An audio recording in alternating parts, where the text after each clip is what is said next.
Hey friends, it's Jerry Ann Massey with Annie McHugs. We're going to hang out for a second. It looks like it's 6 o'clock, maybe even getting close to 6:01. Waiting for a few more of our friends to join in. It's a holiday, but that's okay. We're gonna do this anyway.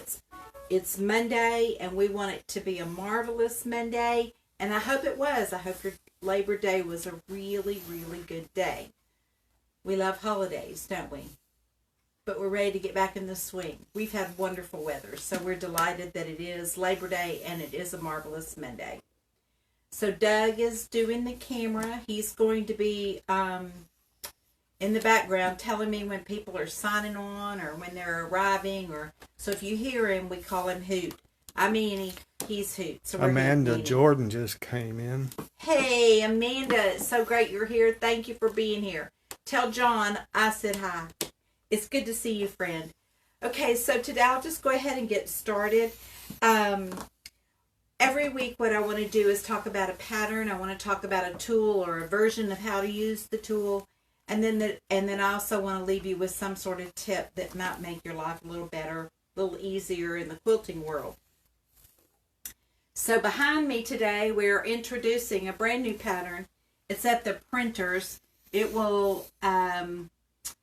Of course, I couldn't pick it up today. I'll pick it up tomorrow, and then we'll put it in the packages. It is called Bless the Cook, and it is fabric from Maywood Studios, and it is adorable, adorable fabric.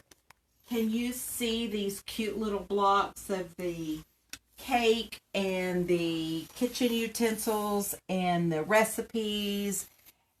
So what I've done in my center Dresden is I fussy cut all the little, like this mixer or this mixer, I put here, and here they are in the blocks. So I literally took the big blocks and put them in the windows. So I'm going to give you a tip about that.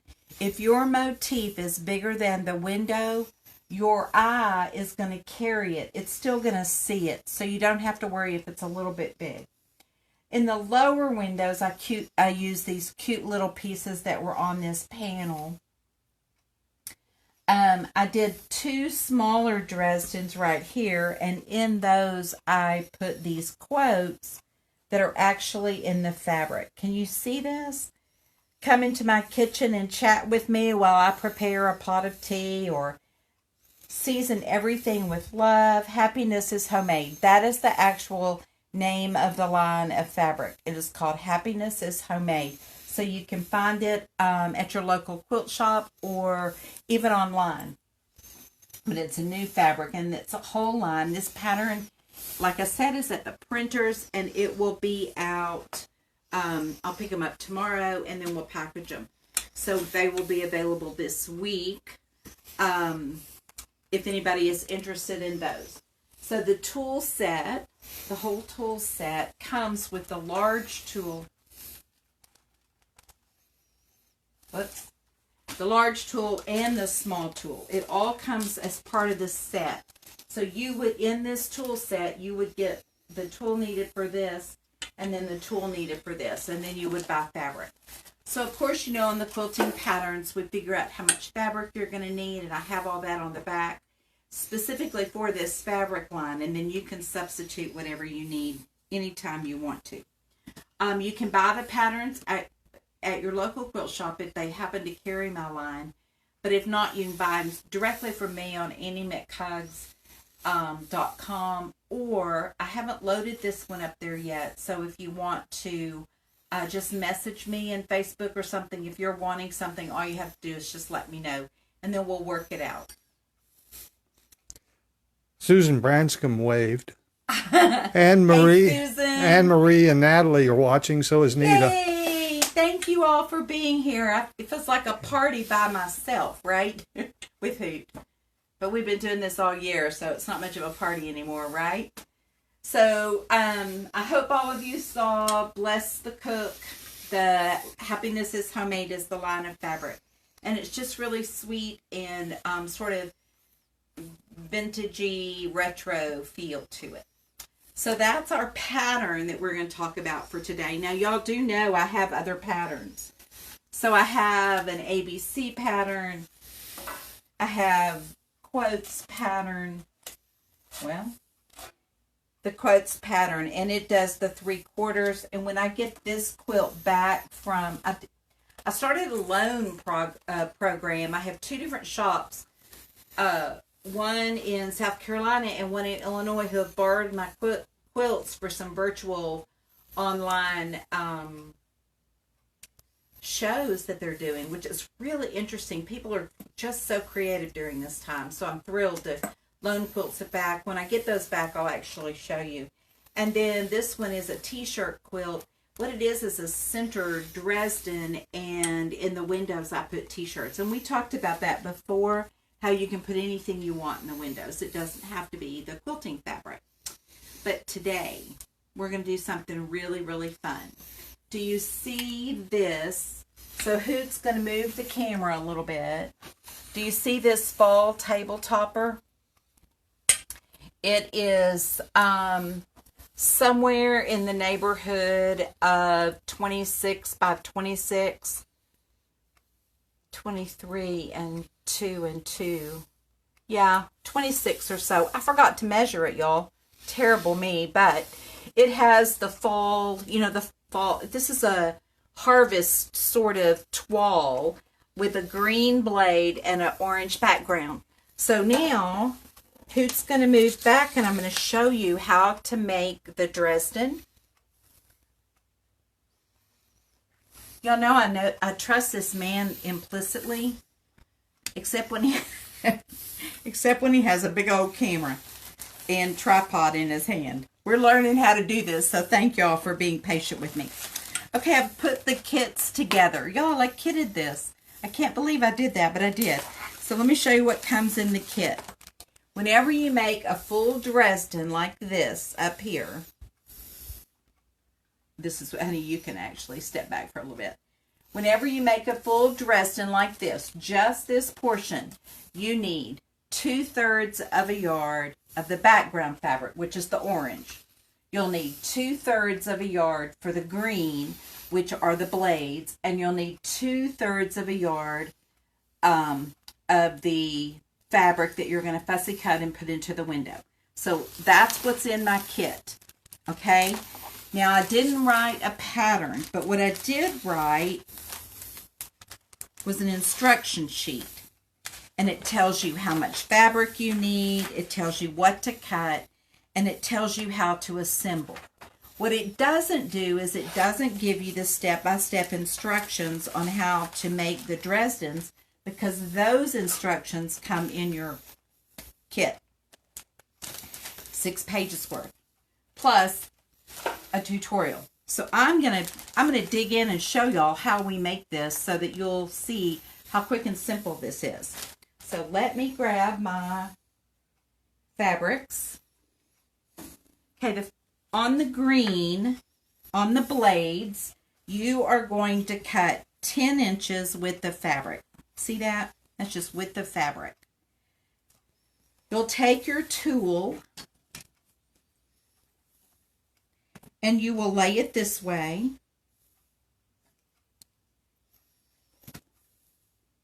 And you will line up the top and the bottom.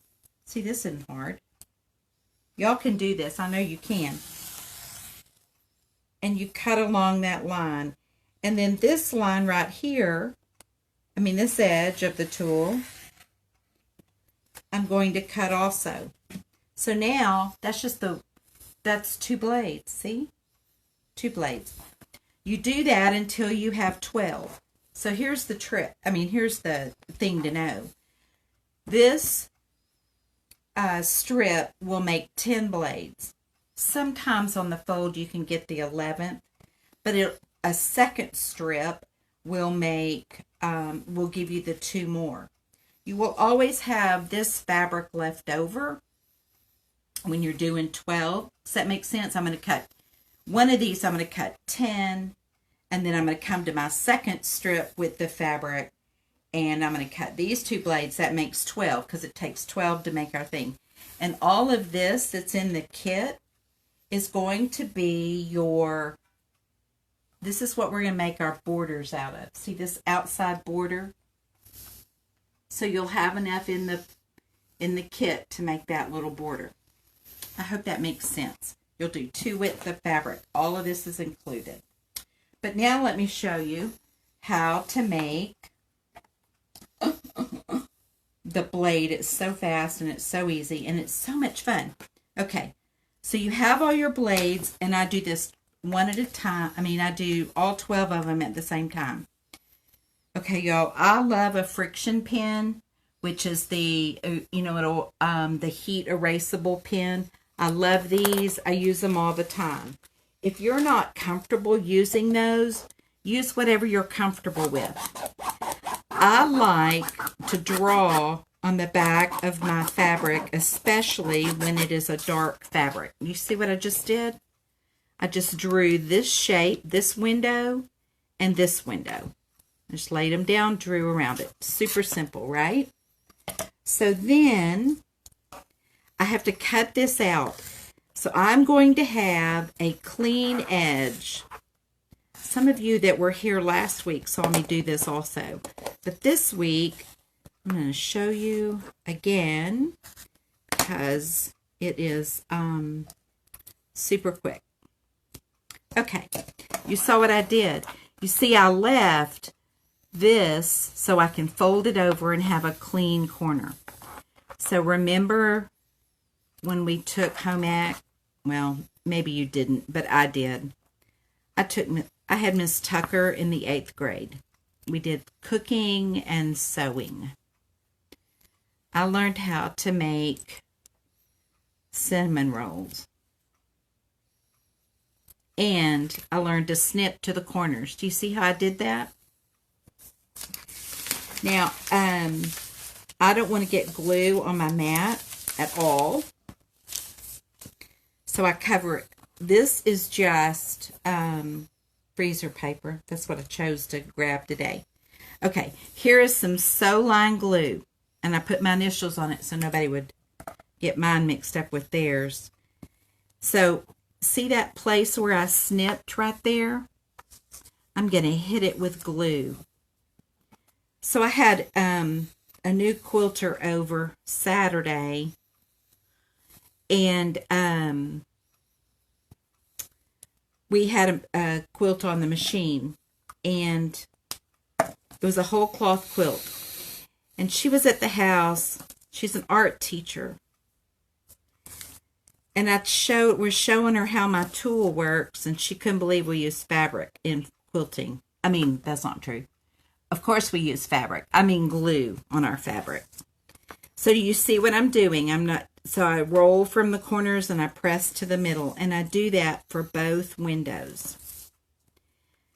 So the thing about glue is if you melt it, it melts. And if you hit it with heat, it melts. And after it melts, it will no longer be gummy on your needle. Y'all, I never have a gummed up needle because I use glue on everything. Almost. It's sort of like my business to use glue, right? Look, what do y'all think? Is that not the perfect little finished windows? You can't see any corners. You can't see any, raw edges. It's just perfect. So now, when I was making this little table topper, I did this process 12 times. I just lay them aside. The next step I have to do is I have to fill the windows, right? I need something to go inside the windows. So Doug, step back and let me show them. This is the fabric that I fussy cut all my little motifs out of. So we're not going to use that one. I'm going to make it easier on you. But don't be surprised when your fabric ends up looking like that. It looks like it's a mess, but it really is not. Okay, look. So it's a little toile here. That's all this is, really. It's just got these little scenes in it, right? So there's, apples and pumpkins and fall corn and cute little things. So what I'm going to do is I'm going to turn it so I can. Do y'all remember Romper Room? I do. I remember that show, Romper Room, when I was a kid. And because my name was Jerry Ann, nobody ever called my name. But the woman looked through a viewfinder like this. And this is what this reminds me of. This little viewfinder is what we're going to do right now. And we're going to cut out these apples. See these cute little apples? The way that's going to work is, because this is going to go in my upper window, I'm going to draw on the right side of the fabric because that's going to be hidden behind the seam. And I'm going to give myself a very generous, because I can trim it down later. I can't add fabric. I can trim it down. So think more like... So you're outside of the... Yes. Can you see that? Oh, where's the camera? I don't know where the camera is. That's perfect. Okay. So here's the line. And look, that's at least... Oh, that's probably 1/2 inch, y'all. But I can trim it down later. I want to make sure that I have plenty of fabric to work with. Now, I'm going to do 12 of these. I am going to... Look. I'm going to go around and try to get 12 of the same thing. 6 different motifs off of this fabric, and I'm going to position them opposite. Does that make sense what I'm saying? Mm-hmm. So, Doug, if you'll look at it right here. Okay, I'm going to point, and I'm going to try to look at the camera at the same time. See this pumpkin? I did it on the opposite point. See that? And this is the harvest corn, and there it is there. And see the apples? I did them over here. So there were 12 different motifs in this fabric, so I found 6 and called it and did them twice. Okay? Now for the bottom window, it's the same exact thing. So I'll do, oh look y'all. Can you see that little squirrel? Can you see that right there? Right here? You can see it? Okay, that's, look at that. We're going to put him in the window because that's cute. He's a cute little squirrel eating those, getting all fat for the winter. Okay.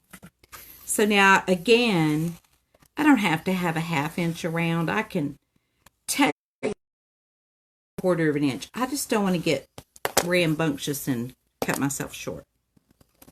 Okay, so that'll go in the bottom window. I'll stash this over here. Now, I have these 2 cut out, and I have my blade.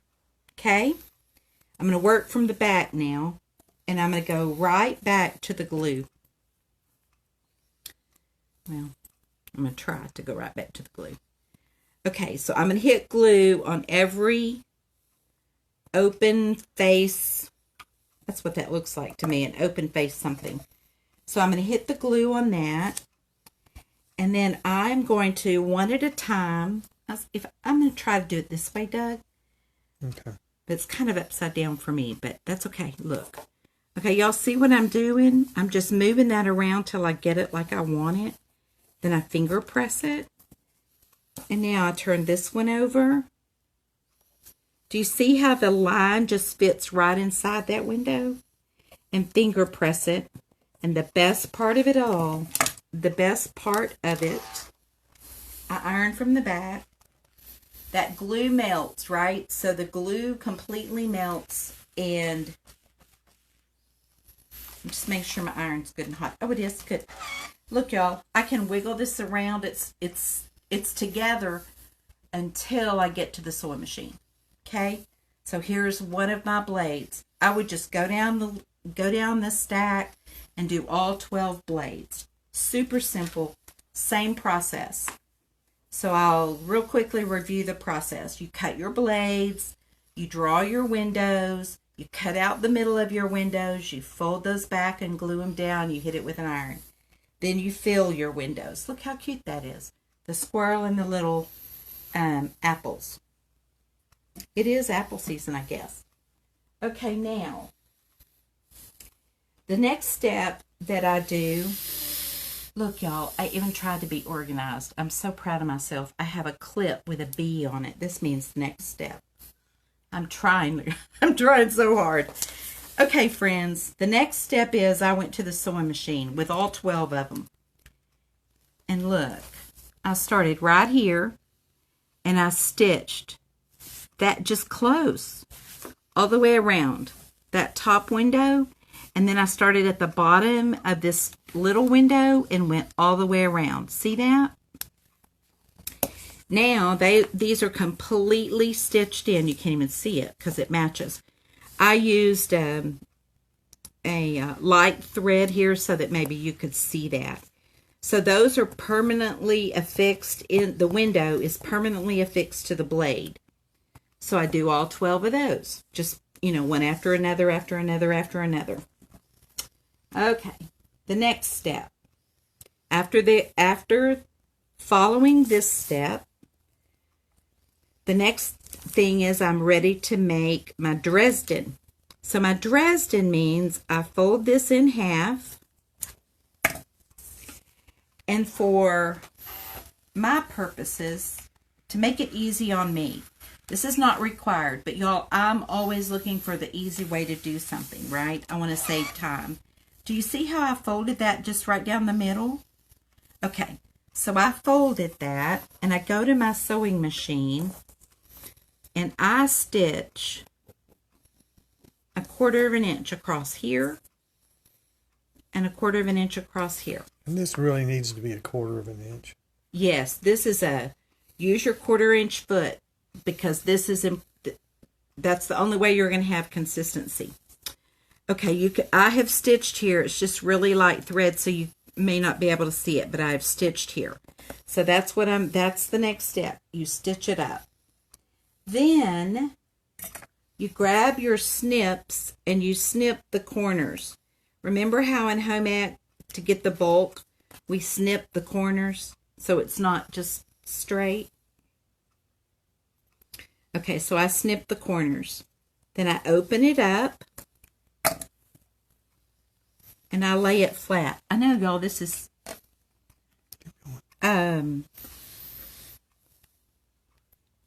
look, I finger press that open. See that? And now you can see how that bulk doesn't stay. So here's one that I finger pressed open, both top and bottom. Now here's the magic. Doug, step back just a little so they can see this. Y'all, this is like magic, and it works every time. So I grab that. See, my fingers are inside, and I grab that and I flip it out. And I have a pusher-upper tool right here. Sometimes I need a little bit more help. Okay, there. Look, y'all. Look what happened. It makes a point. And guess what? At the bottom, it does too. Isn't that amazing? I love it when that happens I'm always rejoicing. It just happens. I know that's nuts, but it's true. Okay, see, now I've got a blade. How cool is that? So the very next step is I hit this with my iron.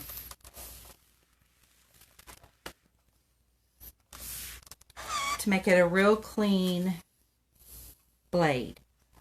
So I'm going to do that, y'all, to every one of them, all 12, because it takes 12 to go around the circle. Okay.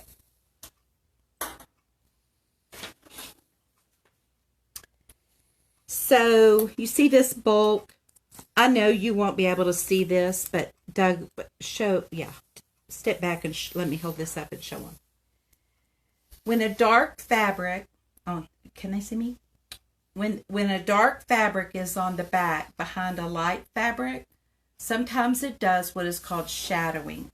So, and I don't think you can see it on this camera and on this light, but if you and I were together and I held this up to the sunlight, you'd be able to tell that there was a shadow behind it. You could see that green. So we always, I'm going to use these scissors. We always trim this excess bulk that we don't need out. Okay, so now it's gone. This was what we're cutting off, in effect, are these, because, you know, that's what goes away. So the reason I'm telling you that is, look, you see if I get a little bit of selvage on this corner or this corner, it doesn't matter. It's going to be snipped away anyway. So you don't have to worry about that too much. So how about that for a blade? So now you take 6 of these. You take 12 of these. I'll flip this one over too, so you can see.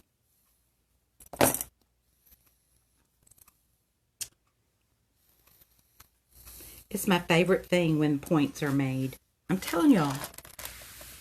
First time I'm not good with visualizing what's going to happen when you turn it inside out. I'm just not good at that. Like garment sewing is a whole lot of that. I get very confused.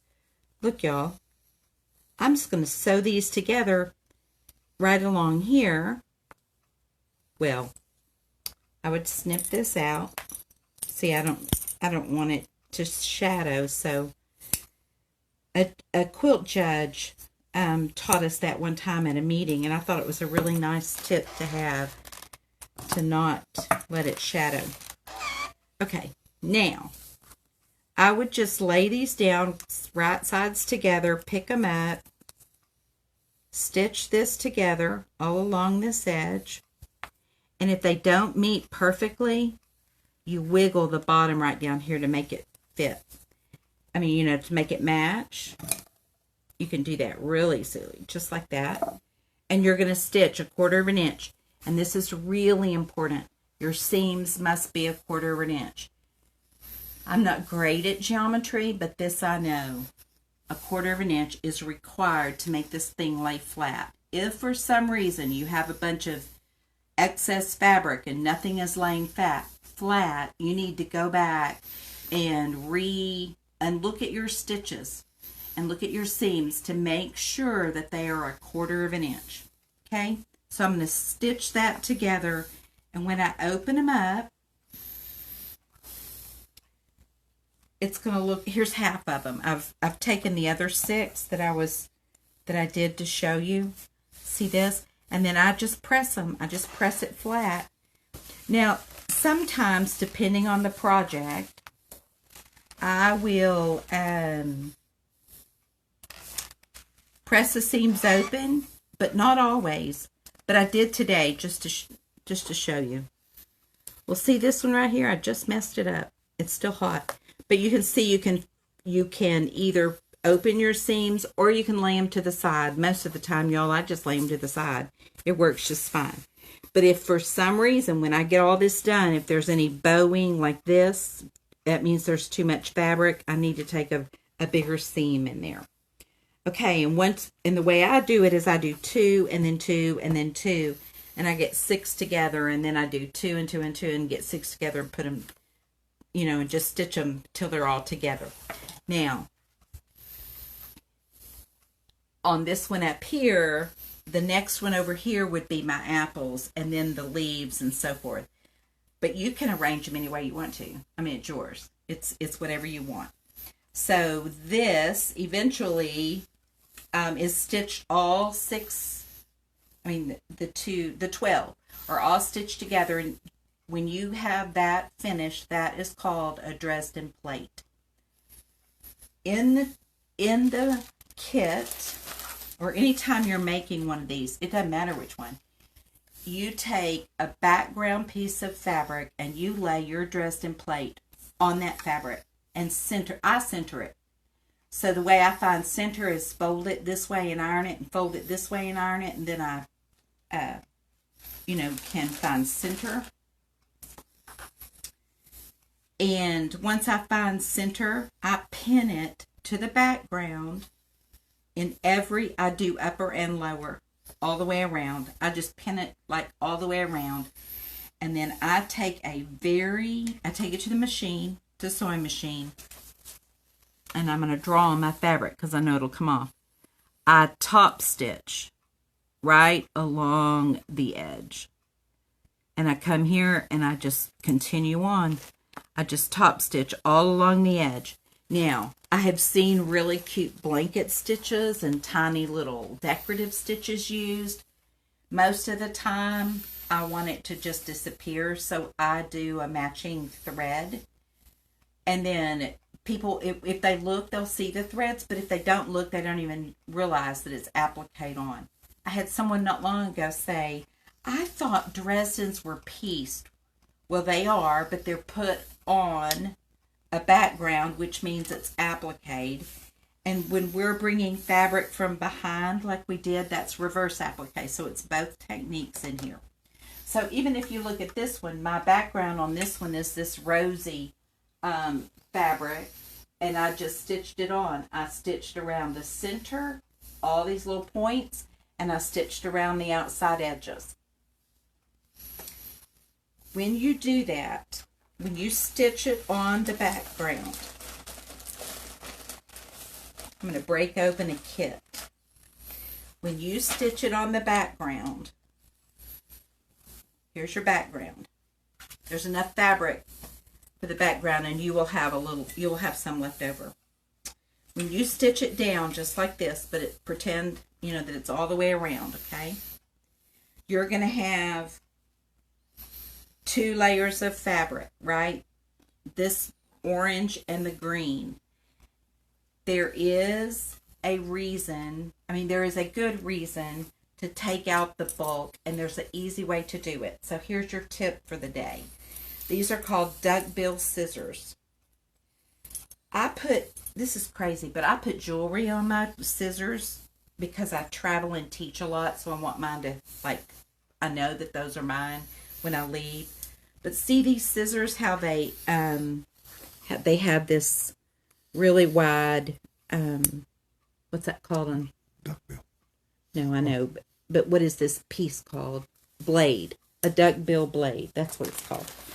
Okay, I made an example to show you how you would separate. So I pretend like this is your blade and this is your background. Actually, that ain't right, but it doesn't matter. The way duckbill scissors work is you take a little, did you see how I did that? I pulled the 2 pieces apart like this. See that? And then I snipped just long enough to get the wide blade in. And do you see how that's going to hold my fabric apart? Do you see that? That is how I keep from going through both sides. That's how I separate this from this.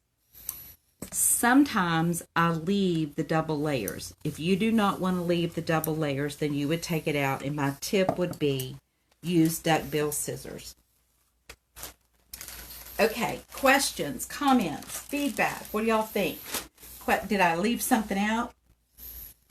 Do you want to see anything again? All right, Doug, you'll have to tell me what they're... Let's see. Mindy said, I just said blade out loud, like y'all could hear me.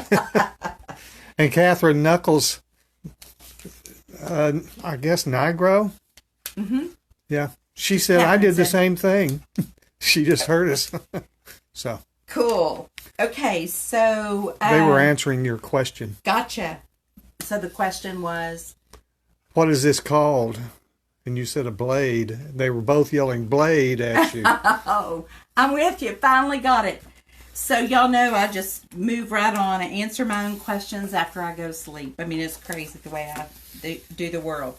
Okay, those are my, tips for the day. And here I have my little pile of blades.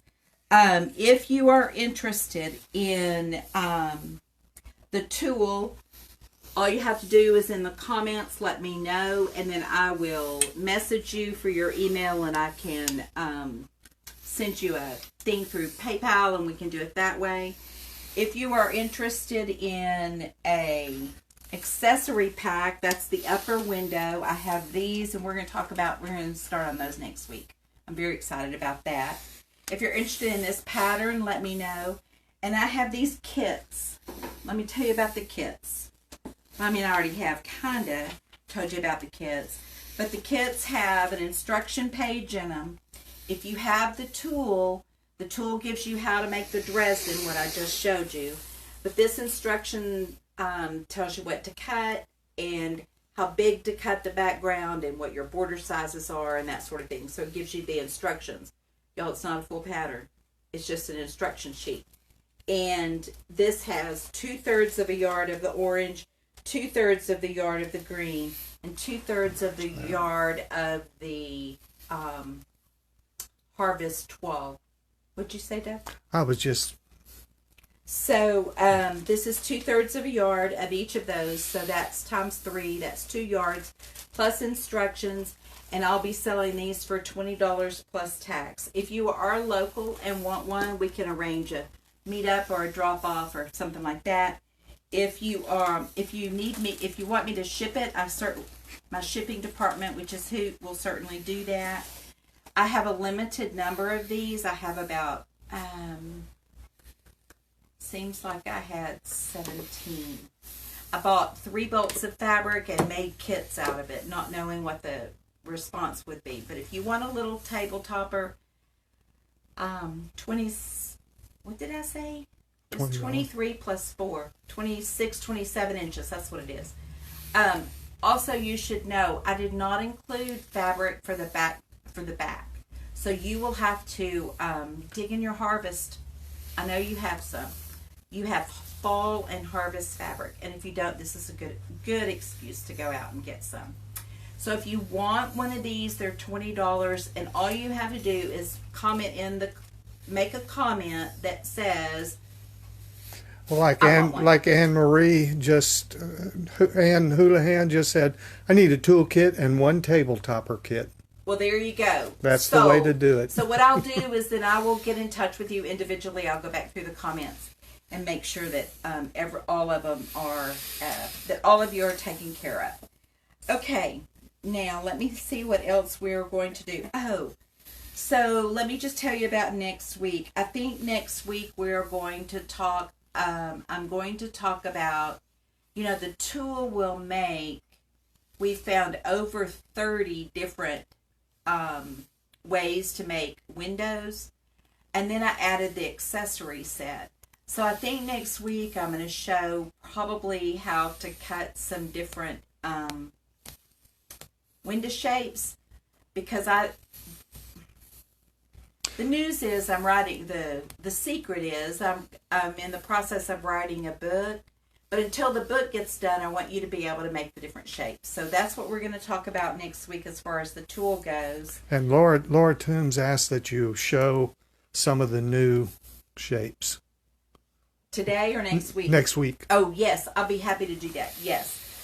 We have a hexagon, we have a heart, we have the raindrop, and we have the orange pill shape. So we will do that next week. I'll show you how to cut them, how to fold them back, and how to fill the different ones. So that might be a fun, I have to think about which fabric I want to use, right? That'll be fun to put together. So I'm looking forward to that. And then also next week I'm going to talk about an app by the name of Quiltful, Quiltful, and it's an app that a friend made, and she is, it's a free app, but you can always upgrade. Her name is Susan, and if she's on tonight, yay, and if she's not, I'll let her know that we mentioned her. So this is Quiltful, and we're going to talk about this a little bit next week. Free app. Google or your iPhone, whatever that's called, you can go do that. So we'll talk a little bit more about that next week. Any questions? Or we have one from Pat Willis. How big do you make the background? Okay, so for this one, I cut it at 23.5 inches. I think that's what I did. Let me look. Because I never do anything twice the same. I never do anything the same. Sometimes, yes, 23.5 inch square to use for the background is what I did. And then this little green border is a 2-inch strips, cut 2 inches and then finishes a little bit smaller because it has the seam allowance. And 12 blades, 1 Dresden plate on the background. Anything else? Good question. But I always have to look because I don't remember numbers.